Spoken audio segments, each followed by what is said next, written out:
Peddapalli collectorate canteen lease వ్యవహారం వివాదంగా మారింది. 2024లో అప్పటి కలెక్టర్ ముజమిల్ ఖాన్ 2024 ఏప్రిల్ 1 నుండి 2027 మార్చి 31 వరకు కలెక్టరేట్ క్యాంటీన్ను రంగంపల్లి మహతి మహిళా గ్రూప్కు చెందిన వితంతువు బొంతు తారాలక్ష్మికి 3 ఏళ్ల గడువుతో లీజుకి ఇచ్చారు. ప్రస్తుత కలెక్టర్ కోయ హర్ష 2024 డిసెంబర్ 13లోగా క్యాంటీన్ ఖాళీ చేయాలని 2024 సెప్టెంబర్ 13న నోటీసులు ఇచ్చారు. నోటీసులు తీసుకున్న తారలక్ష్మి ఆర్థిక పరిస్థితులు బాగోలేదు, నన్నే కొనసాగించాలని కోరుకున్న అవకాశం ఇవ్వలేదంటూ వాపోయింది.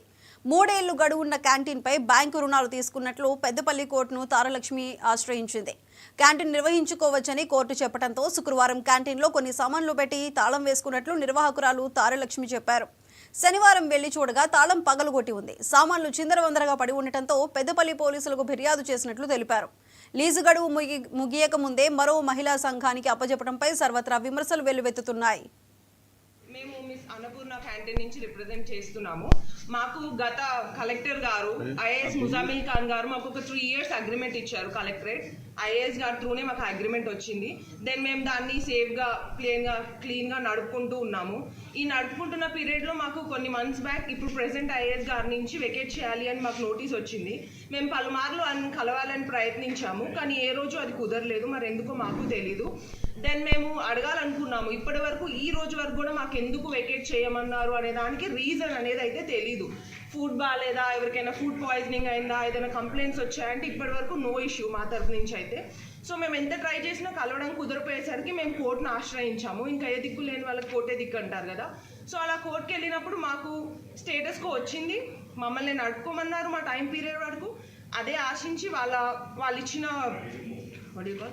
ఇచ్చింది ఫాలో అయ్యి మేము వచ్చి నిన్న ఈవినింగ్ మా క్యాంటీన్ తెరుచుకున్నాము. కొంతసేపు ఉన్నారు, కొంతసేపు ఉండి తర్వాత ఇంకా క్లోజ్ చేసుకొని వెళ్ళిపోయాము.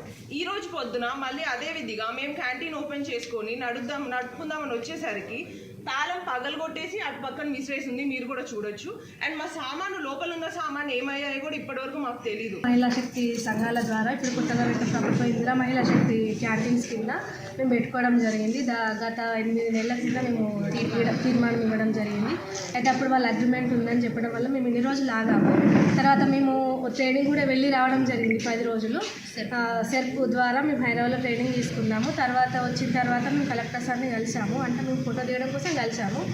కలిస్తే సార్ మరి మేము క్యాంటీన్ పెట్టుకుంటాం సార్ అని మేము అడిగాము. అంటే అప్పటికే వాళ్ళది క్లోజ్ అయ్యి ఉన్నది, మాకు తెలియదు. అది ఎన్ని రోజులు క్లోజ్ అయ్యి ఉన్నదో మాకు తెలియదు. ఖాళీ ఉందమ్మా, వాళ్ళు ఛాయలకు ఇబ్బంది అవుతుంది, వాళ్ళు వేకేట్ చేశారమ్మా, మరి మేము స్టార్ట్ చేస్తాం సార్ అంటే చేయండి అమ్మా అని చెప్పారు. మేము స్టార్ట్ చేసాం సార్. లేదు సార్, మేము స్టార్టింగ్ నుండి బయట పెట్టుకున్నాం. మేము అలాగే విధిగా ఇప్పుడు వచ్చినట్టు మేము వచ్చి సార్ హ్యాండ్ ఓవర్ చేసి ఉన్నాడే మేము అన్ని చేస్తామంటే అంతే. ఆ రూమ్ తోట 15 days నుంచి టీ స్నాక్స్ నడుస్తుంది. ఇదిలా ఉండగా పెద్దపల్లి మండలం రాఘవపూర్కు చెందిన పద్మావతి స్వశక్తి మహిళా సంఘ సభ్యులు వాణి కళ్యాణికి డిఆర్డీఏ అధికారులు క్యాంటీన్ అప్పగించారు.